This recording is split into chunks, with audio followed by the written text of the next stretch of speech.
তোমরা বলছো এটা নাকি আমাদের বাড়ি নয়, আমরা নাকি ভিউজ পাওয়ার জন্য এরকম বাড়িতে থাকি। সত্যি বলতে আমরা এরকম না যে শুধু ভিউজের জন্য এরকম বাড়িতে থাকতে যাব। এটা আমার বরের নিজের বাড়ি।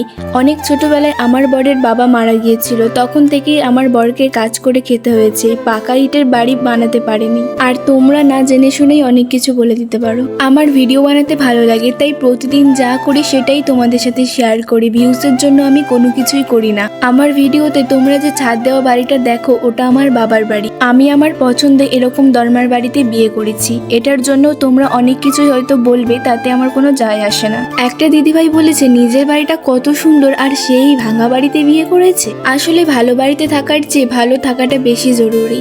একটা দিদিভাই আমাকে কমেন্ট করে বলেছিল যে ভালো পাকা বাড়ি আছে, কোনো কিছুর অভাব নেই, তবুও আমি ভালো নেই। তাহলে তোমরাই ভেবে দেখো, ভালো বাড়ি থাকলে কি ভালো থাকা যায়? শেষে একটাই কথা বলতে চাই, এটা আমাদের নিজের বাড়ি, আর আমরা এই বাড়িতে অনেক সুখে আছি। তাই তোমরা কেউ ভুলভাল কমেন্ট করো না। যদি আমি ঠিক বলে থাকি তাহলে চ্যানেলটা সাবস্ক্রাইব করে আমাদের পাশে থেকো।